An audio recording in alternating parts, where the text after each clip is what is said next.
ಅದೇ ಸರ್ವಶೂನ್ಯ. ಸರ್ವ ಪ್ರಪಂಚಕ್ಕೆ ಕಾರಣವಾದದ್ದೇ ಅಹಂ ಮತ್ತು ಮಮ. ಅಹಂ ಮಮ ಇದೇ ಇಷ್ಟೆಲ್ಲ ವಿಸ್ತಾರವಾದ ಜಗತ್ತಿಗೆ ಕಾರಣ.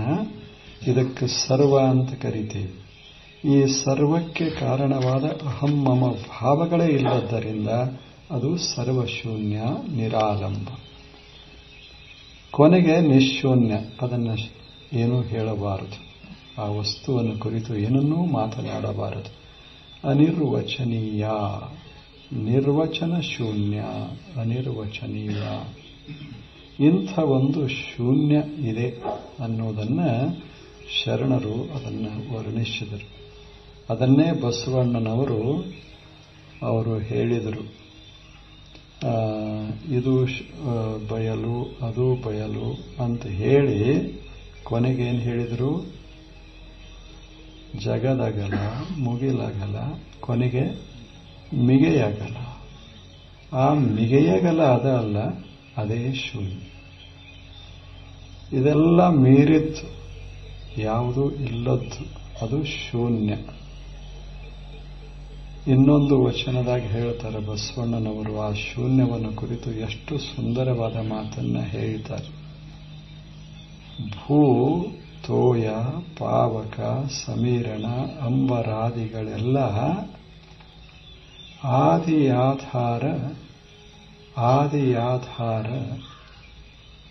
ಆದಿಯಾಧಾರದಲ್ಲಿ.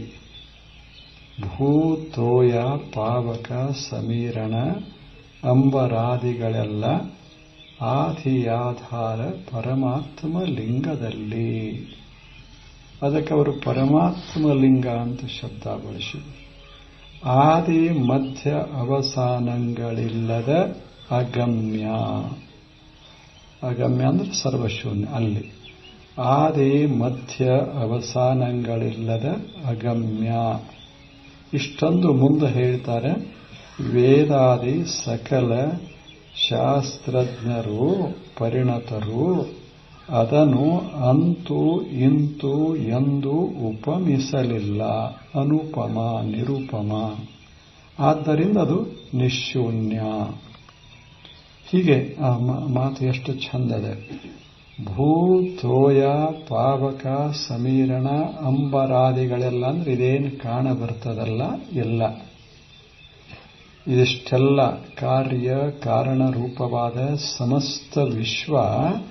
ಇದಕ್ಕೆ ಭೂ, ತೋಯ, ಪಾವಕ, ಸಮೀರಣ, ಅಂಬರಾದಿಗಳೆಲ್ಲ ಅಂತ ಅವರು ಶಬ್ದ ಬಳಸಿ ಇದನ್ನು ವರ್ಣಿಸಿದರು.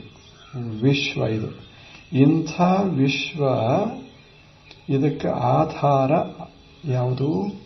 ಶೂನ್ಯ. ಇದು ಆಧಾರ ಪರಮಾತ್ಮ ಲಿಂಗದಲ್ಲಿ. ಆ ಶೂನ್ಯಕ್ಕೆ ಪರಮಾತ್ಮ ಲಿಂಗ ಅಂತ ಕರೆದರು. ಇವೆಲ್ಲ ತೋರೋದು ಎಲ್ಲೇ?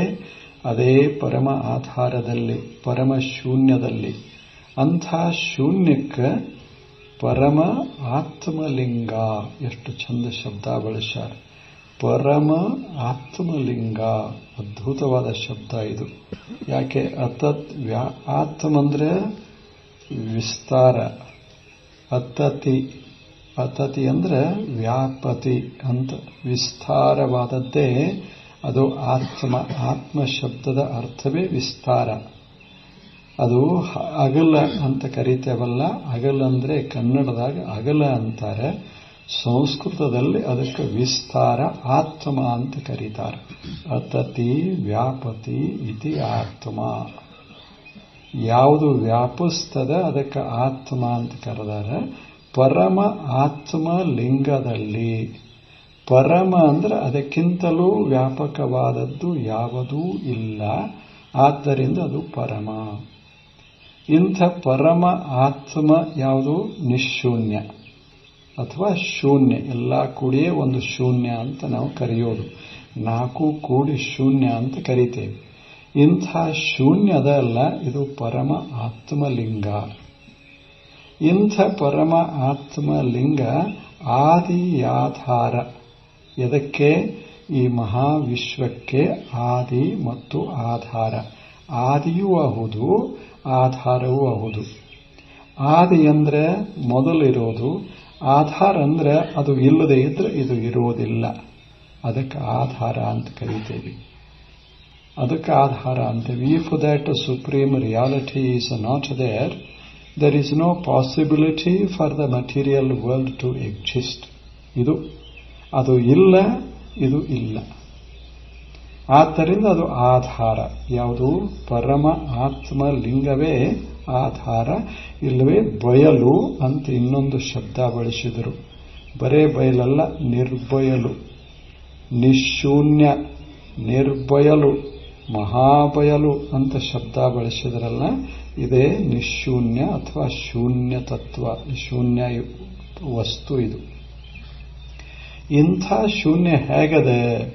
ಒಂದು ಶಬ್ದ ವರ್ಣಿಸ್ತಾರೆ ಬಸವಣ್ಣನವರು. ಆದಿ ಮಧ್ಯ ಅವಸಾನಗಳಿಲ್ಲದ ಅಗಮ್ಯ. ಆದಿ ಇಲ್ಲ, ಅಂತ ಇಲ್ಲ, ಅವಸಾನ ಇಲ್ಲ, ಮಧ್ಯ ಇಲ್ಲ. ಎಷ್ಟು ಚೆನ್ನಾಗ್ಯದ. ಸುಮ್ಮನೆ ವಿಚಾರ ಮಾಡುವಂಥದ್ದು. ಇದು ಪ್ರವಚನ ಅಲ್ಲದ್ದರಿಂದ, ಇದು ಚಿಂತನ ಇರೋದರಿಂದ ಸ್ವಲ್ಪ ಚಿಂತನೆ. ಆದಿ ಮೊದಲನ್ನೋದು ಇಲ್ಲ, ಅದಕ್ಕೆ ಅವಸಾನ ಮುಗಿತದ ಅಂತ ಅದಕ್ಕಿಲ್ಲ, ಕೊನೆ ಇಲ್ಲ. ಮತ್ತೆ ಮಧ್ಯ ಇಲ್ಲ. ಆದಿ ಇದ್ರೆ ಅವಸಾನ ಇದ್ರೆ ಮಧ್ಯ. ಆದಿನೇ ಇಲ್ಲ ಆದರೆ, ಅವಸಾನ ಇಲ್ಲ ಆದರೆ ಮಧ್ಯಕ್ಕೆ ಅರ್ಥವೇ ಇಲ್ಲ. ಈಗ ನಮ್ಮದು ಜೀವನ ಆದಿ ಅದ, ಇದು ಅವಸಾನಗೊಳ್ಳುತ್ತದೆ, ಅದಕ್ಕೆ ಮಧ್ಯದಲ್ಲಿ ಜೀವನ ಅಂತ ಕರೀತೇವೆ. ಹಾಗ ಪರಮ ಆತ್ಮ ವಸ್ತು ಅದಕ್ಕೆ ಆದಿ ಇಲ್ಲ, ಅಂತ್ಯ ಇಲ್ಲ, ಆದ್ದರಿಂದ ಮಧ್ಯ ಅನ್ನೋದು ಅದಕ್ಕಿಲ್ಲ. ಅದಕ್ಕೆ ಮಧ್ಯ ಇಲ್ಲ. ಅದೇನದ? It doesn't live, it just exist. ಅದು ಬದುಕೋದಲ್ಲ, ಅದು ಇರೋ ವಸ್ತು. ಅಂಥ ಇರುವ ವಸ್ತುವಿಗೆ ಅಗಮ್ಯ ಅಂತ ಮತ್ತೊಂದು ಶಬ್ದ ಬಳಸಿದರು. ಅಗಮ್ಯ, incomprehensible. Incomprehensible mind or human intelligence is incapable of comprehending that reality. ಅದನ್ನ ಗ್ರಹಿಸಲಿಕ್ಕೆ ಮಾನವ ಬುದ್ಧಿ ಅಸಮರ್ಥವಾಗ್ತದೆ. ಅದು ಅಗಮ್ಯ. ಅಗಮ್ಯ. ಅಗ್ರಾಹ್ಯ ಅಂದ್ರೆ ಶೂನ್ಯ. ಅಗ್ರಾಹ್ಯ ಅಂದ್ರೆ ಇಂದ್ರಿಯಕ್ಕೆ ಕಾಣದೇ ಇರುವುದು ಅಗ್ರಾಹ್ಯ. ಬುದ್ಧಿಗೆ ಗೋಚರ ಆಗದೇ ಇದ್ರೆ ಅಗಮ್ಯ. ಎರಡು ಶಬ್ದಗಳು, ಅಗ್ರಾಹ್ಯ, ಅಗಮ್ಯ.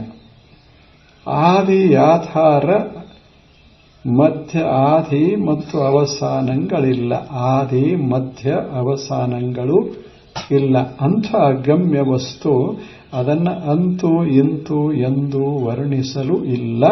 ನಿಶೂನ್ಯ. ಆಯ್ತಲ್ಲ. ಕೊನೆಗೆ ಹೇಳ್ತಾರವರು, ವೇದಾದಿ ಶಾಸ್ತ್ರ ಪರಿಣತರುಗಳು. ವೇದಾದಿ ಏನು ಶಾಸ್ತ್ರಗಳದಾವ, ಭಗವಂತನನ್ನ ಕುರಿತು ಚಿಂತನೆ ಮಾಡುವಂಥ ಶಾಸ್ತ್ರಗಳೇನದಾವ ಜಗತ್ತಿನೊಳಗ, ಅಂಥ ಎಲ್ಲ ಶಾಸ್ತ್ರಗಳಲ್ಲಿ ಪರಿಣತರಾದಂಥ ಜನ ಅದನ್ನ ಅಂತೂ ಇಂತೂ ಎಂದು ಉಪಮಿಸಲಿಲ್ಲ. ಅವ್ರೇನು ಹೇಳಿದರು ಅಂದ್ರೆ, ಅದನ್ನ ವರ್ಣಿಸಲಿಕ್ಕೆ ಬರೋದಿಲ್ಲ, ಉಪಮೆ ಕೊಡಲಿಕ್ಕೆ ಬರೋದಿಲ್ಲ. ಯಾವ ವಸ್ತು ಪರಿಮಿತದ ಅದಕ್ಕೆ ಉಪಮೆ ಕೊಡಲಿಕ್ಕೆ ಬರ್ತದೆ. It can be compared. If there are two objects which are finite, they can be compared. If one of them is infinite, then there is no comparison for it. ಅದನ್ನು ಸಾಧ್ಯ ಇಲ್ಲ. ಒಂದು 10ಕ್ಕೆ 11ಕ್ಕೆ ಕಂಪೇರ್ ಮಾಡಬಹುದು, ಆದರೆ 10ಕ್ಕೆ ಇನ್ಫಿನಿಟಿಗೆ ಕಂಪೇರ್ ಮಾಡಲಿಕ್ಕೆ ಬರೋದಿಲ್ಲ. ಶೂನ್ಯಕ್ಕೆ ಸಂಖ್ಯೆಗೆ ಕಂಪೇರ್ ಮಾಡಲಿಕ್ಕೆ ಬರೋದಿಲ್ಲ, ಉಪಮೆ ಕೊಡಲಿಕ್ಕಾಗೋದಿಲ್ಲ. ಆದ್ದರಿಂದ ಭಗವಂತ ಹಾಗದಾನ ಅಥವಾ ಹೀಗದಾನ ಅಂತ ಹೇಳಬೇಡಿ. ಅದು ಹೇಗದ? ಅಗಮ್ಯ. ಅದನ್ನ ಶಬ್ದಗಳಲ್ಲಿ ಉಪಮೆಯಿಂದ ಹೇಳಲಿಕ್ಕೆ ಆಗೋದಿಲ್ಲ. ಇಷ್ಟು ಇದು ಬಸವಣ್ಣನವರ ವರ್ಣನೆ. ಎದರದಿದು? ಶೂನ್ಯದ ವರ್ಣನ. ಇದು ಬಹಳ ಸುಂದರವಾದ ಶೂನ್ಯದ ವರ್ಣನ. ಇದು ಅಂದರೆ ಭಗವಂತನ ಕಲ್ಪನೆ ಅವರಿಗೆ ಹೇಗಿತ್ತು ಅನ್ನೋದನ್ನ ಈ ಮಾತುಗಳು ಹೇಳ್ತಾರೆ. ಶೂನ್ಯ, ಕೊನೆಗೆ ಶೂನ್ಯ. ನಿನ್ನೆ ನೋಡಿ, ಎಲ್ಲವೂ ಶೂನ್ಯ. ಮೊದಲು ಶೂನ್ಯ, ಅಂತ ಶೂನ್ಯ, ಮಧ್ಯದಲ್ಲಿ ತೋರ್ತದ, ಆದರೂ ಶೂನ್ಯವೇ. ಆದ್ದರಿಂದ ಸರ್ವ ಶೂನ್ಯ ಅಷ್ಟೇ, ಎಲ್ಲವೂ ಶೂನ್ಯ. ಈ ತತ್ವ ಏನದ ಅಲ್ಲ, ಇದು ಅಪ್ರತಿಮ ಸಂಶೋಧನಾ ಭಾರತೀಯರು ಮಾಡಿದ್ದು. ಬಹಳ ದೊಡ್ಡ ಸಂಶೋಧನಾ. ಒಂದು ಮ್ಯಾಥಮೆಟಿಕ್ಸ್ದಲ್ಲಿ ಝೀರೋ ಅಂತ ಒಂದು ಪುಸ್ತಕ ಇತ್ತೀಚೆಗೆ ಬಂದಿದೆ, ಬಹಳ ಇತ್ತೀಚೆಗೆ, ಬಹಳ ಸುಂದರವಾದ ಪುಸ್ತಕ. ಝೀರೋ ಅಂತ ಅದರ ಹೆಸರು. ಅದರಲ್ಲಿ ಅವರು ಹೇಳ್ತಾರೆ, ಮೊಟ್ಟ ಮೊದಲನೇ ವಾಕ್ಯನೇ ಅವರು ಬರೆಯೋದು, ಇದು ಭಾರತೀಯರ ಕಾಣಿಕೆ. ನಾವು ಭಾರತೀಯರಿಗೆ ಚಿರಋಣಿಯಾಗಿರಬೇಕು. ಅಂಥ ಸುಂದರ ಬಯಲು ಶೂನ್ಯ ಅನ್ನುವ ಕಲ್ಪನೆಗಳನ್ನು ಕೊಟ್ಟರು.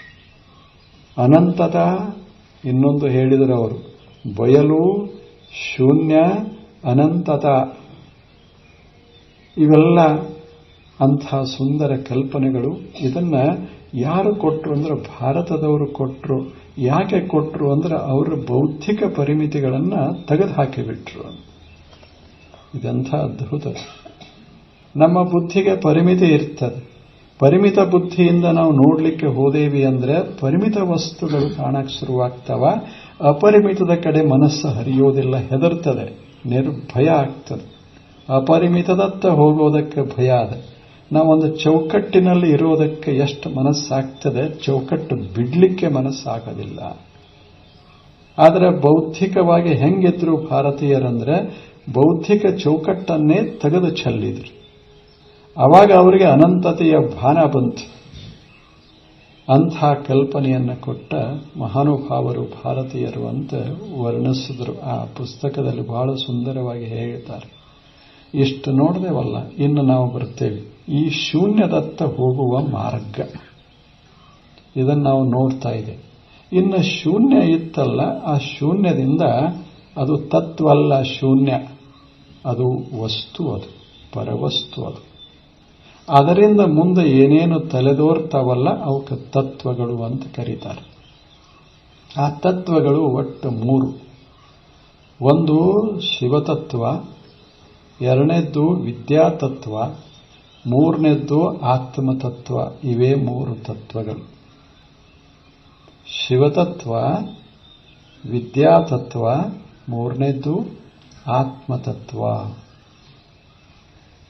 ಆತ್ಮತತ್ವ ಅಂದ್ರೆ ಇದೇನು ಶರೀರದ ಅಥವಾ ಈ ಜಗತ್ತದ, ಇವು ಪಂಚಭೂತಗಳಿಂದ ನಿರ್ಮಾಣ ಆಗ್ಯಾವ. ಪಂಚಭೂತಗಳು ಅಂದ್ರೆ ಪಂಚ ಸೂಕ್ಷ್ಮ ಭೂತಗಳಿಂದ ಈ ಜಗತ್ತೆಲ್ಲವೂ ನಿರ್ಮಾಣ ಆಗ್ತದೆ.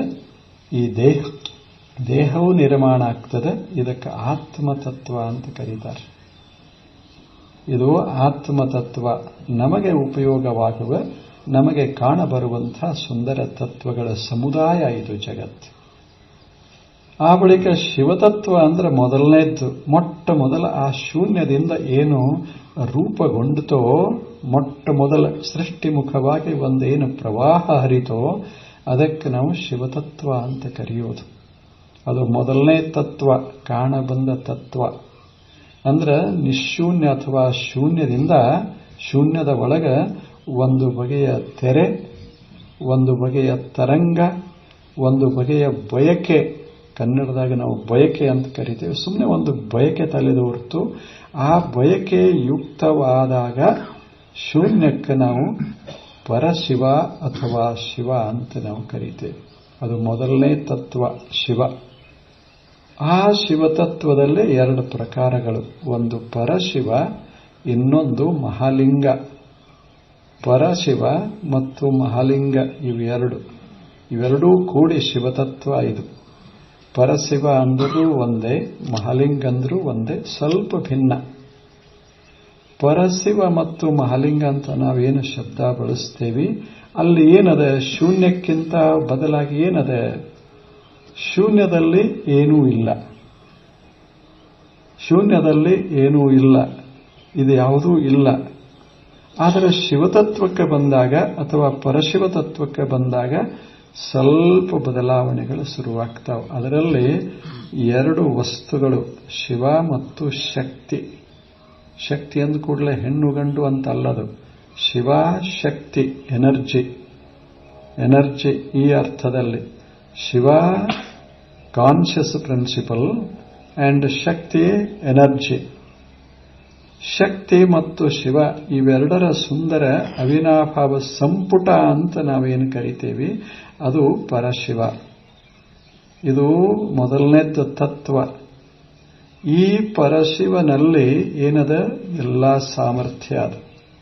ಜಗತ್ತನ್ನು ನಿರ್ಮಿಸುವ, ಜಗತ್ತನ್ನು ವಿಸ್ತರಿಸುವ ಎಲ್ಲ ಸಾಮರ್ಥ್ಯ ಇರೋದೇ ಈ ಪರಶಿವ ತತ್ವದಲ್ಲಿ. ಇದರೊಳಗಿರುವ ತತ್ವಗಳು ಎರಡು. ಒಂದು ಶೂನ್ಯದ ಹಿನ್ನೆಲೆ, ಅದರಲ್ಲಿ ಪ್ರಜ್ಞೆ ಚೇತನ ಒಂದು, ಅದರ ಕೂಡ ಶಕ್ತಿ ಒಂದು.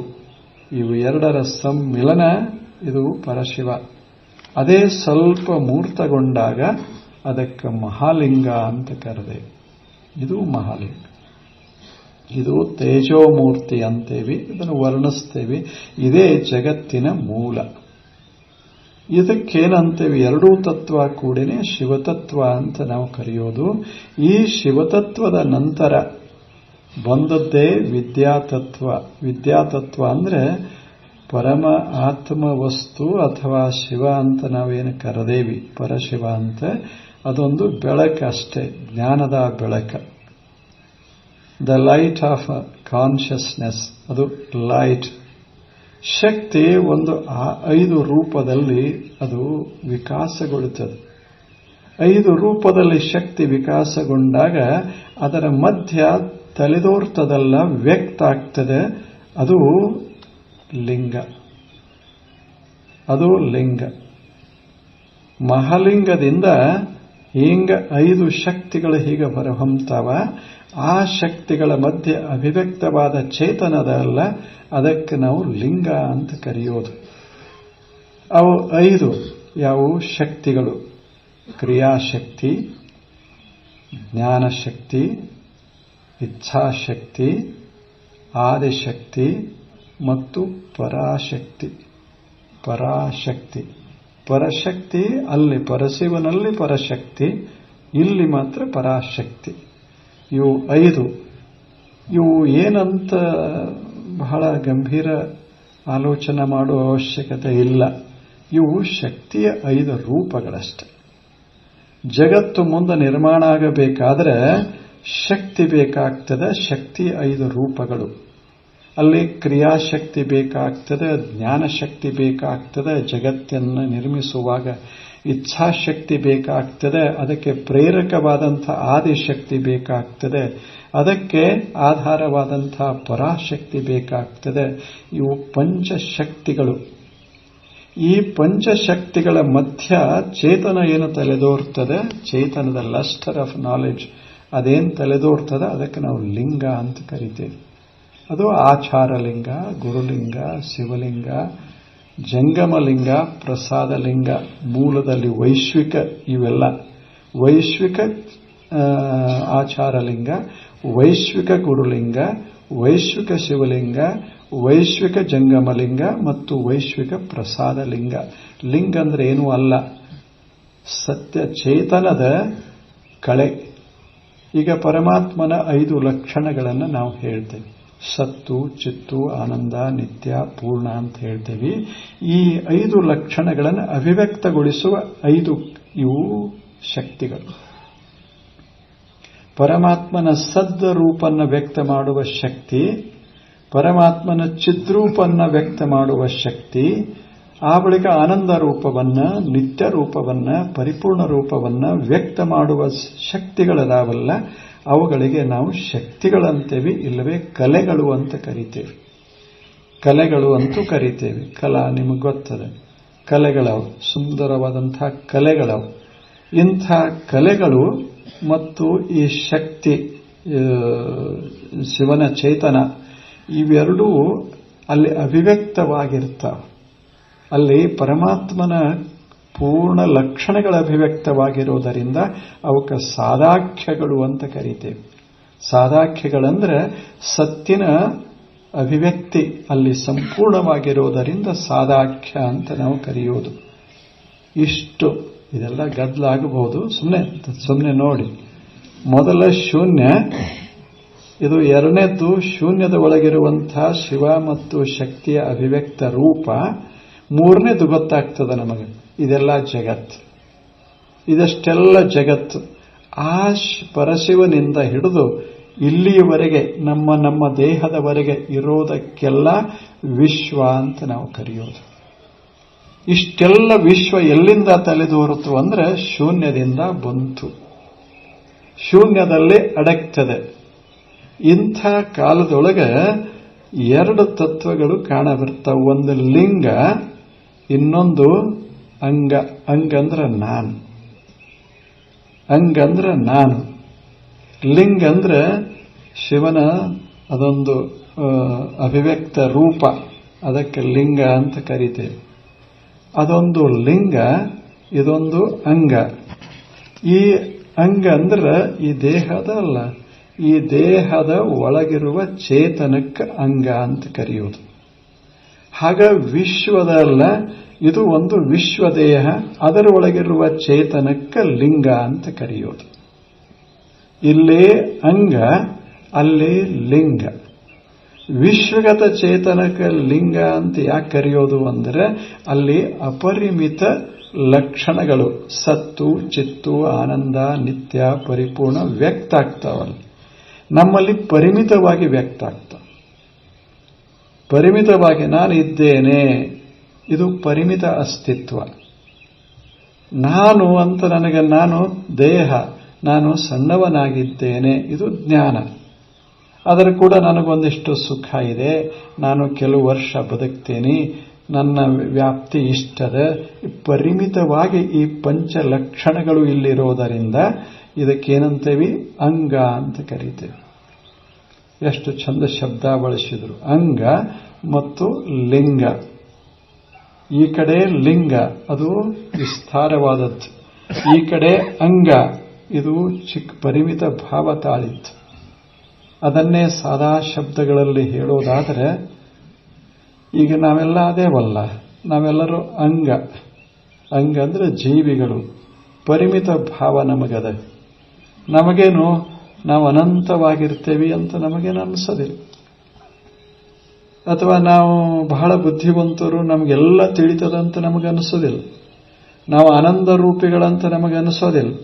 ಅಂದ್ರೆ ಆನಂದ ಪರಿಮಿತವಾದಾಗ, ಜ್ಞಾನ ಪರಿಮಿತವಾದಾಗ, ಅಸ್ತಿತ್ವ ಪರಿಮಿತವಾದಾಗ ನಾನು ಅನ್ನುವ ಭಾವ ತಲೆದೋರುತ್ತದೆ. ಇದಕ್ಕೆ ಅಂಗ. ಇದು ಅಂಗ. ಈ ಅಂಗಕ್ಕೆ ಇನ್ನೊಂದು ಅರ್ಥ. ಇಂಥ ಅಂಗಕ್ಕೆ ಒಂದಿಷ್ಟು ಬಯಕೆ. ಏನು? ಒಂದಿಷ್ಟು ಇದನ್ನೆಲ್ಲ ವಿಸ್ತಾರ ಮಾಡಿಬಿಡಬೇಕು ಅಂತ. ತನ್ನ ಅಸ್ತಿತ್ವವನ್ನು ವಿಸ್ತರಿಸಬೇಕು, ತನ್ನ ಜ್ಞಾನವನ್ನು ವಿಸ್ತರಿಸಬೇಕು, ತನ್ನ ಸುಖವನ್ನು ವಿಸ್ತಾರ ಮಾಡಬೇಕು, ತನ್ನ ಪರಿಮಿತಿಗಳನ್ನೆಲ್ಲ ತೆಗೆದು ಹಾಕಬೇಕು ಅಂತ ಬಯಕೆ ಉಂಟಾಗ್ತದಲ್ಲ. ಈ ಬಯಕೆ ಯುಕ್ತವಾದ ಜೀವನೇ ಅಂಗ ಬೇಕು. ಸ್ವಲ್ಪ ಬಯಕೆ ಇರಬೇಕು. ನನ್ನ ಮೂಲ ಏನು? ಈ ವಿಶ್ವ ಏನು? ನನ್ನ ದೇಹ ಅಂದ್ರೆ ಹೇಗಿದೆ? ದೇಹಕ್ಕೆ ನನಗಿರುವ ಸಂಬಂಧ ಏನು? ವಿಶ್ವಕ್ಕೆ ನನಗಿರುವ ಸಂಬಂಧ ಏನು? ಇದನ್ನೆಲ್ಲ ತಿಳ್ಕೋಬೇಕು ಅಂತ ಏನು ಅನಿಸ್ತದಲ್ಲ, ಆ ಕ್ಷಣವೇ ಇದಕ್ಕೆ ಅಂಗ ಅನ್ನುವ ಶಬ್ದ ಶುರುವಾಗ್ತದೆ. Aspirant. When I aspire to know the reality, I become an aspirant. ನಾನು ಅಂಗನಾಗ್ತೇನೆ. ನನಗೆ ಅವಾಗ ಬಯಕೆ ಶುರುವಾಗ್ತದೆ. ತಿಳ್ಕೋಬೇಕು, ವಿಸ್ತಾರ ಆಗಬೇಕು, ನನ್ನ ಮೂಲ ಸ್ವರೂಪವನ್ನು ಅರ್ಥ ಮಾಡ್ಕೋಬೇಕು, ವಿಶ್ವದ ಮಹಾಮೂಲವನ್ನೇ ಅದನ್ನು ಅನುಭವಿಸಬೇಕು ಅಂತ ಬಯಕೆ ಶುರುವಾಗ್ತದಲ್ಲ, ಅವಾಗ ನಮ್ಮ ಪ್ರಯಾಣ ಶುರುವಾಗ್ತದೆ. ಷಟ್ಸ್ಥಲದ ಪ್ರಯಾಣ ಶುರುವಾಗ್ತದೆ. ಪ್ರಯಾಣ ಮಾಡೋ ಯಾರು? ಅಂಗ. ಅಂಗ ಸಹಾಯ ಯಾವುದು? ಲಿಂಗದ ಕಲ್ಪನೆ. ಕೊನೆ ಯಾವುದು? ಶೂನ್ಯ. ಇದು ಷಟ್ಸ್ಥಲ. ನಾವಿಲ್ಲಿಂದ ಹೊರಡೋದು, ನಾನು ಅನ್ನೋದು ಅದಲ್ಲ, ಇಲ್ಲಿಂದ ಹೊರಡೋದು ಇದ ಅಂಗ. ಇದು ಮಾರ್ಗದಲ್ಲಿ ಸಹಾಯ ತೆಗೆದುಕೊಳ್ಳುವುದು ಲಿಂಗ.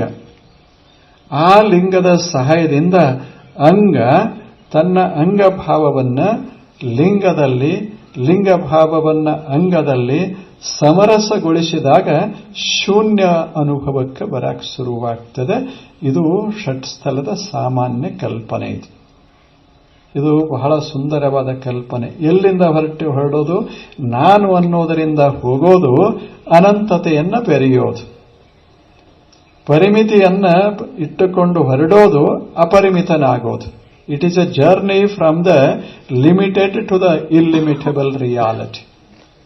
It is a journey from the limited, journey from the ego to the egoless infinity. ಇಲ್ಲಿಂದ ಹೊರಡೋದು, ನಾನು ಅಂತ ಹೊರಡೋದು. ಆದರೆ ಕೊನೆಗೆ ಏನು ಮಾಡೋದು ಅಂದ್ರೆ, ನಾನು ಇಲ್ಲದ ಅನಂತತೆಯನ್ನು ಅನುಭವಿಸೋದಕ್ಕೆ ಇದು ಷಟ್ಸ್ಥಲದ ಮಾರ್ಗಕ್ರಮಣ ಅಂತ ಕರೆಯೋದು. ಎಷ್ಟು ಸುಂದರ ಮಾರ್ಗದೆ. ಇಲ್ಲಿಂದ ಹೊರಡೋದು, ಅನಂತವಾಗೋದು. ಇನ್ನೊಂದು ಸಾದಾ ಶಬ್ದ ಬಳಸೋದಾದರೆ, ನಾನು ಅಂತೇನದ, ನಾನು ಏನಾಗೋದು? ಬಯಲಾಗೋದಷ್ಟೆ. ನಾನು ಬಯಲಾಗೋದು. ಬಯಲಿನೊಳಗಿರುವ ಎಲ್ಲ ವಸ್ತುಗಳಿಗೂ ಮಿತಿ ಮಿತಿ ಮಿತಿ ಅದ. ಆದರೆ ಬಯಲಿಗೆ ಮಿತಿ ಅಂತ ಇರೋದಿಲ್ಲ. It is boundless. ಐನ್ಸ್ಟೈನ್ ವರ್ಣಿಸಿದರು, ಇದೇ space is boundless. It is boundless. ಇದಕ್ಕೆ ಮಿತಿ ಇಲ್ಲ. ಹಾಗ ಮಿತಿಯುಳ್ಳ ನಾನು ಮಿತಿಯಿಲ್ಲದ ಅನಂತತೆಯನ್ನ ಅನುಭವಿಸೋದು, ಇದು ಷಟ್ಸ್ಥಲದ ಉದ್ದೇಶ. ಯಾವಾಗ ಮನುಷ್ಯ ಅಂಥ ಶೂನ್ಯವನ್ನ ಅನುಭವಿಸ್ತಾನೆ, ಆ ಕ್ಷಣಕ್ಕೆ ಪ್ರಶಾಂತನಾಗ್ತಾನ, ಶಬ್ದ ಮುಗ್ಧನಾಗ್ತಾನ.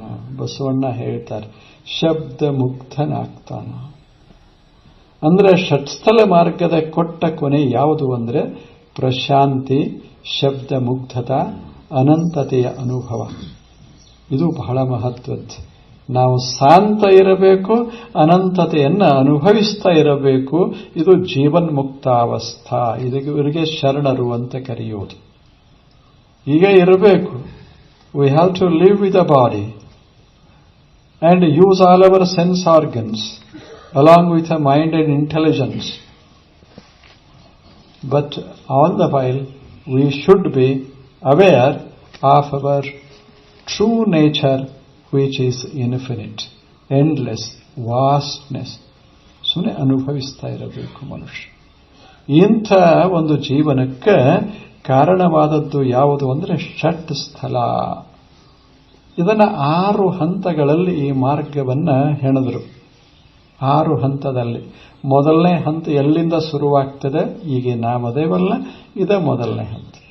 ನಮಗೆಲ್ಲ ಅದ, ನಮಗೆ ಸಂಸಾರದ ಅದು ಅದ, ಇದು ಅದ, ಎಲ್ಲ ಕನಸುಗಳದಾವ, ಎಲ್ಲ ಇಟ್ಟುಕೊಂಡು ಏನು ಕೂತೇವಲ್ಲ, ನಾವೇ ಇನ್ನು ಹೊರಡೋದಷ್ಟೆ.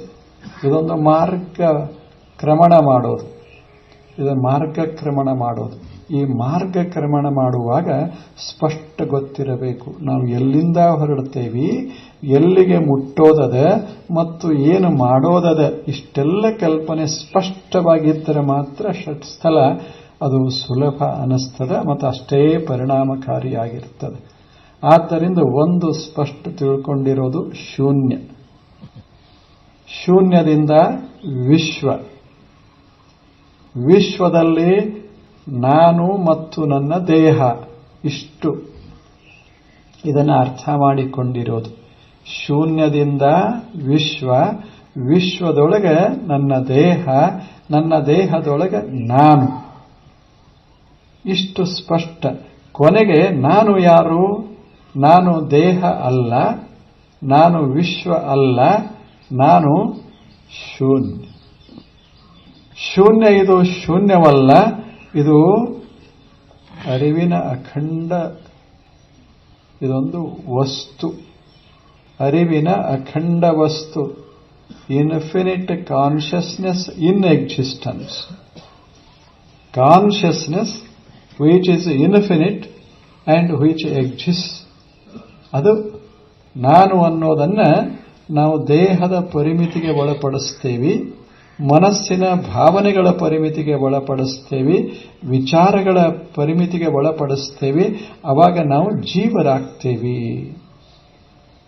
ಯಾವಾಗ ಈ ಪರಿಮಿತಿಗಳನ್ನ ತೆಗಿತಾ ತೆಗಿತಾ ತೆಗಿತಾ ಹೋಗ್ತೇವೆ, ಆವಾಗ ನಾವು ಮೊದಲ ಅಂಗ ಹೋಗಿ ಲಿಂಗದಲ್ಲಿ ಬೆರೀತದೆ, ಶಿವ ಆಗ್ತದೆ, ಜೀವ ಶಿವ ಐಕ್ಯ ಆಗ್ತದೆ. ಅಷ್ಟಕ್ಕೆ ಇಲ್ಲ, ಜೀವಭಾವ ಹೋದ ಬಳಿಕ ಶಿವಭಾವ ಹೋದ ಬಳಿಕ ಶೂನ್ಯವಾಗ್ತದೆ. ಯಾವುದು? ಜೀವಶೂನ್ಯ ಶಿವಶೂನ್ಯವಾಗ್ತದೆ. ಅದೇ ನಿಶೂನ್ಯತ. ಅದನ್ನು ಅನುಭವಿಸೋದಕ್ಕಾಗಿ ಈಗ ಪ್ರಯತ್ನ ಮಾಡೋದು. ಮತ್ತಿದೆಲ್ಲ ಕೇಳಿದಾಗ ಇದನ್ನು ಆಗುವುದಿಲ್ಲ ಅಂತಲ್ಲ. ಇದೇ ಕ್ಷಣ, ಯಾವ ಕ್ಷಣದಾಗ ನಾವು ಆಲೋಚನೆ ಮಾಡ್ತೇವೆ ಅದೇ ಕ್ಷಣದಾಗ ಮನುಷ್ಯ ಮುಕ್ತಾವಸ್ಥೆಯನ್ನು ಅನುಭವಿಸಬೇಕು. ಇದು 84 ಲಕ್ಷ ಜನ್ಮದ ನಂತರ ಅಲ್ಲ, ಇದೇ ಕ್ಷಣ.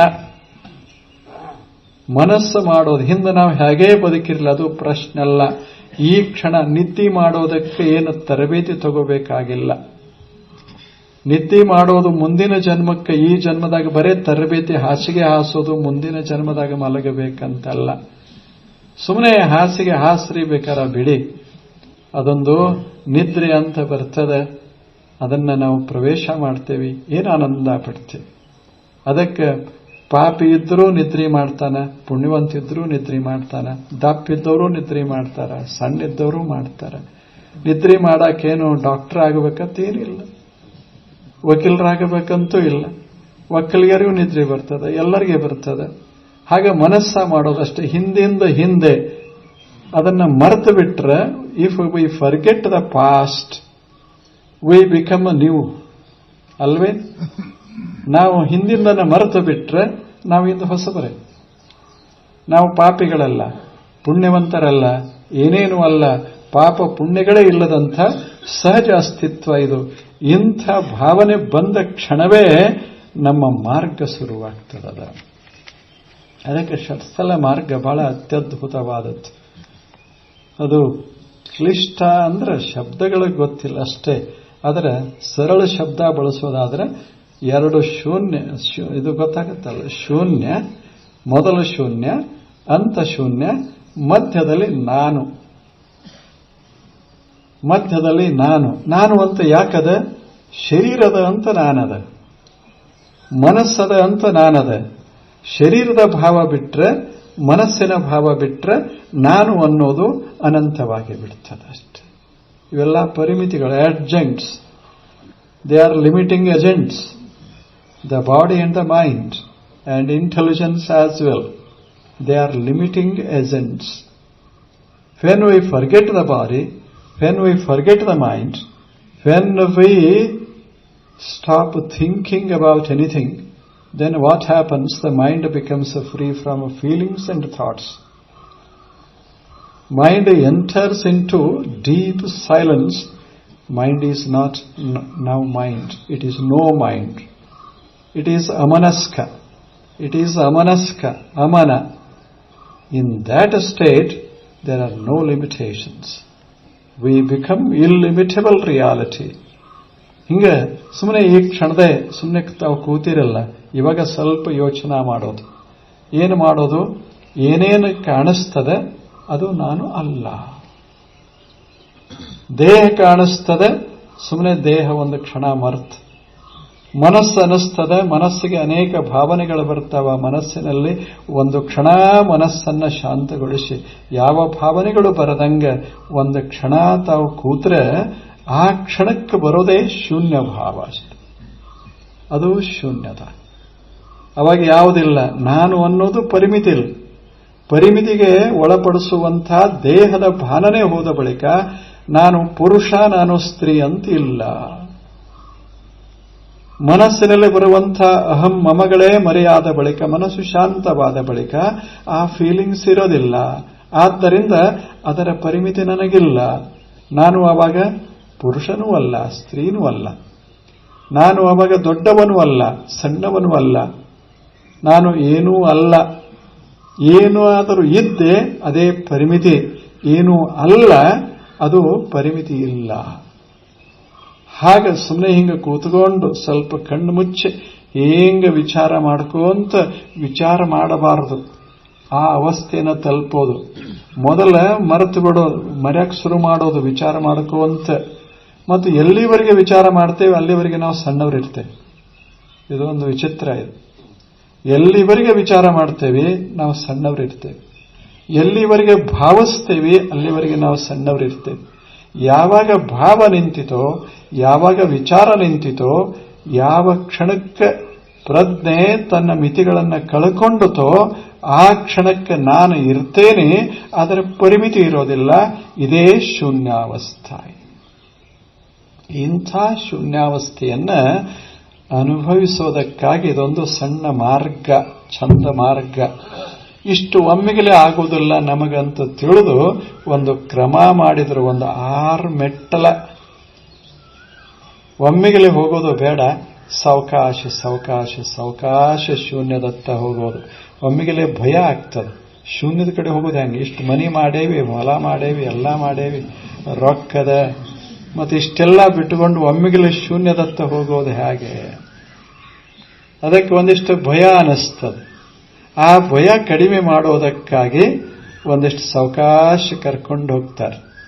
ಮತ್ತು ಇನ್ನೊಂದು ಅವರ ವೈಶಿಷ್ಟ್ಯ ಅಂದ್ರೆ, ಮತ್ತು ಭಯ ಪಡೋ ಕಾರಣ ಇಲ್ಲ, ತಿಳಿದ ಬಳುಕು ಸಹಿತ, ಅಂದ್ರೆ ಐಕ್ಯ ಆದ ಬಳುಕು ಸಹಿತ ಮತ್ತೆ ನಾವು ಆರಾಮಾಗಿ ಬದುಕಬಹುದಂತ ಹೇಳ್ಯಾರ.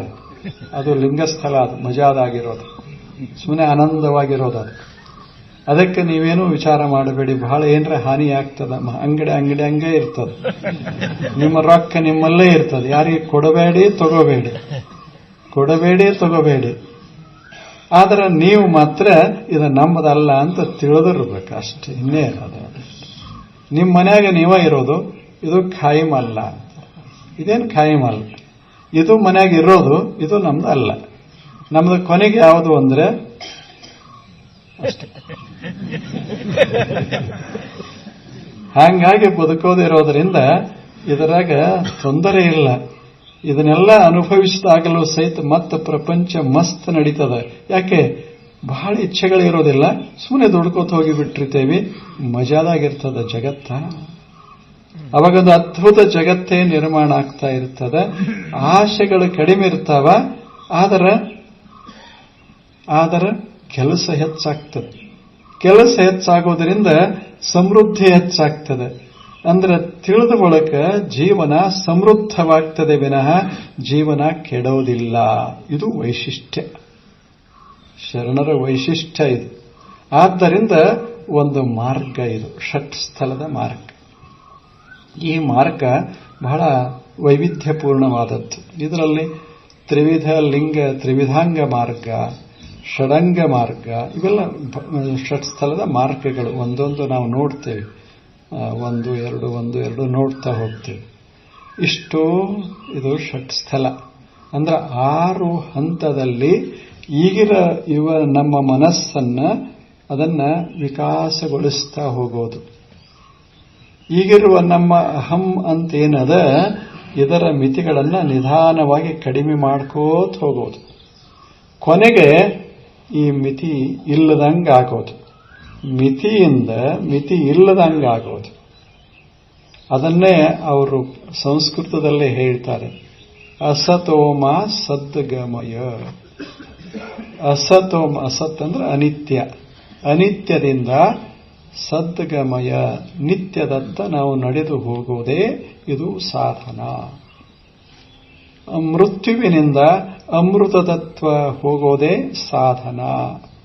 ಎಷ್ಟು ಚಂದ ಹೇಳಿದರು. ಕತ್ತಲೆಯಿಂದ, ಅಜ್ಞಾನದಿಂದ ಬೆಳಕಿನತ್ತ, ಜ್ಞಾನದತ್ತ ಹೋಗೋದೇ ಸಾಧನ. ಅಸತೋಮ ಸದ್ಗಮಯ, ತಮಸೋಮ ಜ್ಯೋತಿರ್ಗಮಯ, ಮೃತ್ಯೋರ್ಮ ಅಮೃತಂಗಮಯ. ಮೃತ್ಯು ಎಲ್ಲದ? ಎಲ್ಲಿ ಅಜ್ಞಾನದ ಅಲ್ಲಿ ಮೃತ್ಯು ಅದ. ಎಲ್ಲಿ ಅಜ್ಞಾನದ? ಸತ್ಯದ ಭಾನ ಎಲ್ಲಿ ಇಲ್ಲ ಅಲ್ಲಿ ಅಜ್ಞಾನದ. ಆದ್ದರಿಂದ ಕತ್ತಲೆಯಿಂದ ಬೆಳಕಿನತ್ತ, ಮರಣದಿಂದ ಅಮೃತದತ್ತ ಮತ್ತು ಅಸತ್ಯದಿಂದ ಸತ್ತಿನತ್ತ ಸಾಗುವಂತಹ ಮಾರ್ಗದಲ್ಲ ಇದೇ ಸಾಧನಾ ಮಾರ್ಗ. ಇದಕ್ಕೆ ಷಟ್ಸ್ಥಲ ಮಾರ್ಗ ಅಂತ ಶರಣರು ಮಾಡಿದರು. ಆ ಮಾರ್ಗವನ್ನು ಕುರಿತು ನಾವು ನೋಡ್ತಾ ಇದ್ದೇವೆ. ಇನ್ನು ಮೇಲೆ ನಾಳೆ ಮತ್ತೀಗ ಇಬ್ಬರು ಪೂಜ್ಯರು ಬಹಳ ಸುಂದರವಾದ ಕಥೆಗಳನ್ನು ಹೇಳೋರದಾರ, ಶರಣರ ಕಥೆಗಳನ್ನು. ಆ ಕಥೆಗಳನ್ನು ಕೇಳ್ತೀರಿ. ಈಗ ಒಂದಿಷ್ಟು ಪ್ರಶ್ನೆಗಳು ಏನಾದರೂ ಇದ್ರೆ ತಾವು ಕೇಳಿ. ನಾಳೆ ಷಟ್ಸ್ಥಲ ಕೆಳಗಿನಿಂದ ಶುರುವಾಗತ್ತೆ. ಹೊರಡೋದು ಹೇಗೆ, ಎಲ್ಲಿಂದ ಹೊರಡೋದು, ಏನೇನು ಮಾಡಿಕೊಂಡು ಹೊರಡೋದು. ಏನಾರೇ ಮಾಡಿಕೊಂಡು ಹೊರಟೇವಿ ಅಂದ್ರೆ ಪ್ರಪಂಚ ಹೆಚ್ಚಾಕೋದು ಭಾರ ಹಾಕೋದು ಬರ್ತದೆ. ನಿಮಗೆ ಗೊತ್ತದು. ಬಹಳ ಸಾಮಾನು ಮಾರುಕಟ್ಟೆಯಿಂದ ತಂದ್ರೆ ಮನೆಯೊಳಗೆ ಜಾಗ ಕಡಿಮೆ ಹಾಕೋದು ಹೋಗೋದು. ಮನೆ ಇರೋದು ಅದಕ್ಕೆ ಖಾಲಿ ಇರಬೇಕು. ಮನೆ ಸ್ವಚ್ಛ ವಿಸ್ತಾರವಾದ ಮನೆ ಇರ್ತದೆ. ಆದ್ರೆ ಏನ್ ಮಾಡೋದು, ಮನೆ ಕಡಿಮೆ ಆಗ್ತದೆ, ನಮ್ಮ ಜಾಗ ಕಡಿಮೆ ಆಗ್ತದೆ. ಸಾಮಾನು ಬಹಳ ಆಗ್ತಾವ, ನಮ್ಮ ಜಾಗ ಕಡಿಮೆ ಆಗ್ತದೆ. ಹಂಗ ಪ್ರಪಂಚಕ್ಕೆ ಬಂದ ಬಳಿಕ ಬಂದಾಗ ಎಷ್ಟು ಖುಲ್ಲಾ ಇರ್ತೇವೆ ಅಷ್ಟು ಇದ್ದು ಹೊರಗೆ ಹರುಕೋಬೇಕೇ ವಿನಃ ಒಳಗೆ ಮನಸ್ಸಿನಾಗ ಹರುಕೊಳ್ಳಾರ್ದಂಗೆ ಇರೋದಕ್ಕೆ ನಿಷ್ಪ್ರಪಂಚ ಸ್ಥಿತಿ ಅಂತ ಕರೆಯೋದು. ಅದನ್ನು ತಾವೆಲ್ಲ ನಾಳೆಯಿಂದ ಸ್ವಲ್ಪ ನೋಡ್ತೇವೆ. ಈಗ ಪ್ರಶ್ನೆಗಳನ್ನ ಕೇಳ್ರಿ, ಅಲ್ಲೇ ಕೂತಲ್ಲೇ ಕೇಳ್ರಿ, ನಿಂತು ಕೇಳ್ರಿ, ಕೇಳ್ಸಂಗಿಟ್ಟು ಕೇಳ್ರಿ ಇಷ್ಟ.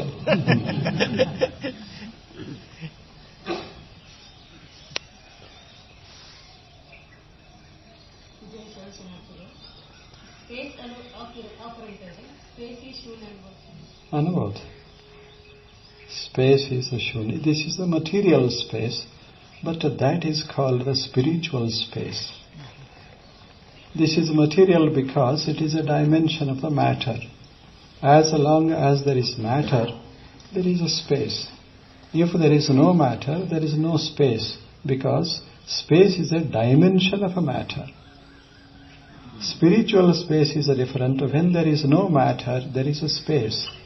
When there is no space, this material space, there is a spiritual space. ಇದೇನು ಕಾಣಿಸ್ತದಲ್ಲ, ಇದು ಆಕಾಶ ಬೇರೆ, ಈ ಬಯಲ ಬೇರೆ.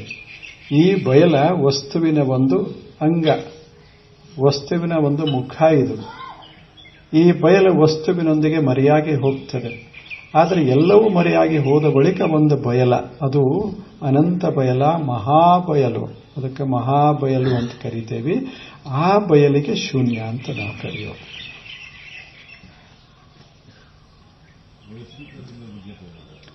ವೈಶ್ವಿಕ ಲಿಂಗ ಈಗ ದೇಹದಲ್ಲಿ ಒಂದಿಷ್ಟು ಭಾವದ. I am conscious of the body. ಈ ಕಾನ್ಷಿಯಸ್ನೆಸ್ ಅದಲ್ಲ, ಇದ ಜೀವ. ಇದಕ್ಕೆ ನಾವು ಜೀವ ಅಂತೇವೆ. ಒಂದು ದೃಷ್ಟಿಯೊಳಗೆ ಇದು ಲಿಂಗವೇ, ಅಂದ್ರೆ ಲಿಂಗದ ಕಳೆ ಅದ. ಇದರೊಳಗೆ ಶಿವನ ಕಳೆ ಅದ. ಎಲ್ಲೆಲ್ಲಿ ಜ್ಞಾನದ ಅಲ್ಲೆಲ್ಲ ಶಿವ ಅಥವಾ ಲಿಂಗ ಅದು. ಲಿಂಗ ಅಂದ್ರೆ ಕಳೆ, ಅಸ್ತಿತ್ವದ ಕಳೆ ಅದು. ಹೀಗೆ ನನ್ನೊಳಗೆ ಅದ ಅಲ್ಲ, ಅದಕ್ಕೆ ಜೀವಲಿಂಗ ಅಂತ ಕರಿತೇವೆ. ಇದು ಪರಿಮಿತವಾದದ್ದು. ಹಾಗೆ ವಿಶ್ವ ಅಂತದೆ. ಆ ವಿಶ್ವದ ಒಳಗೆ ಅದು ಒಂದು ಶರೀರ ಅಂತ ಭಾವಿಸಿದರೆ ವಿಶ್ವದ ತುಂಬೆಲ್ಲ ಏನು ಚೇತನ ವ್ಯಕ್ತ ಆಗ್ತದಲ್ಲ, ಆ ಚೇತನಕ್ಕೆ ವಿಶ್ವಲಿಂಗ ಅಂತ ಕರೀತಾರೆ. ಇದು ಜೀವಲಿಂಗ, ಅದು ವಿಶ್ವಲಿಂಗ. ಜೀವಲಿಂಗಕ್ಕೆ ನಾವು ಅಂಗ ಅಂತ ಕರಿತೇವೆ, ಅದಕ್ಕೆ ಲಿಂಗ ಅಂತ ಕರಿತೇವೆ ಅಷ್ಟೆ. ಅಂದ್ರೆ ಅದೇನು ಚೇತನ, ಜಗತ್ತಿನಲ್ಲಿ ಅಭಿವ್ಯಕ್ತವಾಗುವ ಚೇತನ, ದೇಹದಲ್ಲಿ ಅಭಿವ್ಯಕ್ತವಾಗುವ ಚೇತನ, ಅದು ವಿಶ್ವಲಿಂಗ, ಇದು ಜೀವ.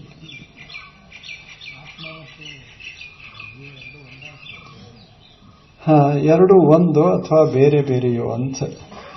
ಆತ್ಮ ಮತ್ತು ಜೀವ, what difference is there between these two, whether they are the same or different. ಇದು ಬಹಳ ಪ್ರಶ್ನೆ ಒಳ್ಳೆಯದು. ಈಗ ನಾವು ಆತ್ಮವನ್ನ ಹೆಂಗೆ ಇದು ಮಾಡ್ತೀವಿ, ಡಿಫೈನ್ ಮಾಡ್ತೀವಿ ಅಂದ್ರೆ, ಯಾವುದು ಚೇತನ ಮತ್ತು ವ್ಯಾಪಿಸಿದೆ ಅದು ಆತ್ಮ. ಚೇತನ ಇರಬೇಕು, ಮಿತಿ ಇರಬಾರದು, ಅದು ಆತ್ಮ. ಇದು ಆತ್ಮ. ಜೀವ ಅಂದ್ರೆ ಮಿತಿ ಇರ್ತದೆ, ಚೇತನ ಇರ್ತದೆ. ಚೇತನ ಇದು ಮಿತಿಗೊಂಡಿತು ಅಂದ್ರೆ ಅಥವಾ ಮಿತಿಯೊಳಗೆ ತೋರ್ತು ಅಂದ್ರೆ ಜೀವವಾಗ್ತದೆ. ಆ ಮಿತಿ ತೆಗೆದು ಹಾಕಿ ಬಿಟ್ಟು ಬರೇ ಚೇತನ ಉಳಿತು ಅಂದ್ರೆ ಆತ್ಮ. ಅನ್ಲಿಮಿಟೆಡ್ ಕಾನ್ಷಿಯಸ್ನೆಸ್ ಈಸ್ ಆತ್ಮ, ಲಿಮಿಟೆಡ್ ಕಾನ್ಷಿಯಸ್ನೆಸ್ ಈಸ್ ಜೀವ.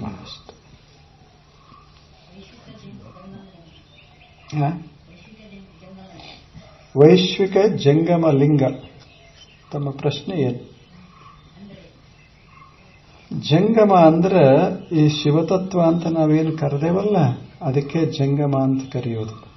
ಅದು ವೈಶ್ವಿಕ ಜಂಗಮ. ಅದು ಈ ಜಂಗಮ ಅಲ್ಲ, ವೈಶ್ವಿಕ ಜಂಗಮ ಅಂದ್ರೆ ಶೂನ್ಯದಿಂದ ಚಲಿಸಿ ಬಂತು, ಸೃಷ್ಟಿ ಚಲನ ಶುರುವಾಯಿತಲ್ಲ, ಆ ಚಲನಕ್ಕೆ ಜಂಗಮ ಅಂತ ಕರೀತಾರೆ.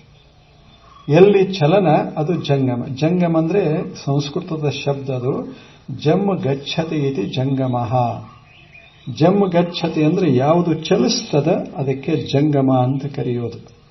ಆ ಶೂನ್ಯ ಚಲಿಸೋದಿಲ್ಲ, ಅದು ಅಚಲ.